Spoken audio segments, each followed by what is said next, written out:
नमस्ते दोस्तों, ये रील मैं मीडिया के बंधुओं के लिए बना रही हूँ क्योंकि मैंने कुछ प्रोटेस्टर्स को जो कि गटर छाप अनैतिक अश्लील बिहेवियर सड़क पर बच्चों के सामने, बुजुर्गों के सामने, महिलाओं के सामने डिस्प्ले कर रहे थे, उसको नॉर्मलाइज करने से मना किया है कि we do not accept this in this society. हम लोग नहीं चाहते कि हमारे घर के बच्चों को कोई जो है अपनी अश्लील हरकतों से जो है टाइम से पहले सेक्सुअलाइज कर दे। हमारे घर के बुजुर्गों के सामने जो है हमें शर्मिंदगी महसूस, हम नहीं इस तरह का बिहेवियर एक्सेप्ट करते हैं, उसको नॉर्मलाइज नहीं होने देंगे। तो मीडिया जो है मेरे खिलाफ गैंग अप कर रही है और ये नहीं बताएगी कि जैसे स्काई रूट जैसे स्टार्टअप की मैंने कितनी बड़ाई की, हमारे देश के जेनजी जो हमें इतनी ऊंचाइयों पे लेके जा रहे हैं, नीट के छात्रों को मैंने खुद स्वयं जो है कितनी बधाई दी। और ऐसे बच्चे जो कि अपने परिवार की जिम्मेदारियां उठा रहे हैं, हमारी टीम में भी ऐसे बच्चे हैं, हमारे घरों में रिश्तेदारी में भी जेनजी भाई बहन हैं जो कि हमारे बड़े काम संपन्न करते हैं, लेकिन कुछ चंद फॉलोअर्स के लिए और चंद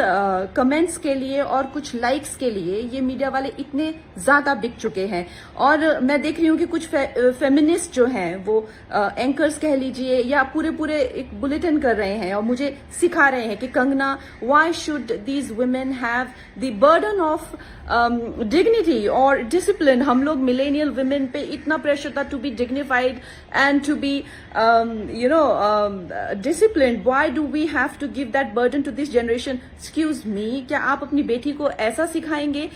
डिसिप्लिन में रहना या मर्यादाओं में रहना कोई चॉइस नहीं है। भौंडा प्रदर्शन तो हर कोई करना चाहेगा, लेकिन अगर आपको समाज में रहना है और संविधान के हिसाब से आपको चलना पड़ेगा, जिसका मतलब है कि आपकी आजादी वहां खत्म हो जाती है जहां मेरे नाक और कान शुरू होते हैं। तो आप भौंडे बनकर सिर्फ अपने कमरे में रह सकते हैं, बाहर आकर आप मेरे आराध्य, चाहे आपको मेरे माता पिता के लिए कोई सेंटिमेंट ना हो, मेरे घर के बच्चों के लिए कोई आपको भावना ना हो, उसका मतलब ये नहीं है कि आप उनको सड़क पर सेक्सुअल गालियां देंगे, उनके मान को हानि करेंगे। मेरे आराध्य, मेरे भगवान हो, चाहे मेरे नेता हो, प्रधानमंत्री जी से जो है लोग उनको एग्जाम बडी कहते हैं बच्चे, उनके साथ में कितने लोगों की भावनाएं, कोई उनको लीडर मानता है, कोई उनको दोस्त मानता है, कोई उनको परिवारजन मानता है, कोई उनको भगवान मानता है।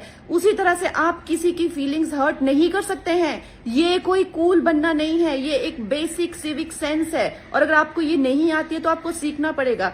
आप ये फेमिनाजी से प्रभावित मत होइए, अपनी जिंदगी बर्बाद मत करिए।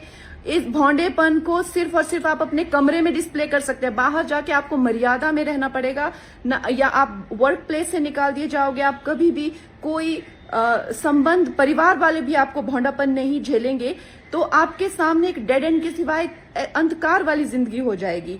वैसे अगर देखा जाए तो साइंस भी कहती है कि ह्यूमन लाइफ का जो पर्पस है वो एवोल्यूशन है, और शास्त्र भी कहते हैं कि आप पुरुषोत्तम जो सर्वश्रेष्ठ है पुरुषों में, उस एवोल्यूशन की तरफ जाइए। लेकिन ये फेमिनाजी आपको सिखा रही है कि आप एनिमलिस्टिक जाइए और आप अपने गले में ऐसा, मतलब आपके गले में पट्टा डाल रहे हैं कि आप एनिमल बनिए, आप एनिमल टेंडेंसीज जो है वो डिस्प्ले कीजिए और बिल्कुल आउट ऑफ कंट्रोल हो जाए, भौंडे हो जाए, ताकि आप जेल में पहुंचे।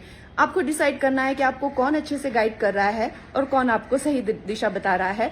मैं यही कहूंगी जो मैंने अपने बड़ों से सीखा है और जिन्होंने मुझे गुरुओं ने जो मुझे ज्ञान दिया है वो यही है कि ये हमें जो जीवन मिला है वो इवॉल्व होने के लिए मिला है, रिग्रेस होने के लिए नहीं मिला है एनिमलिस्टिक टेंडेंसीज में। सो आप प्लीज इवॉल्व होइए और सबको गुरु पूर्णिमा की बहुत शुभकामनाएं।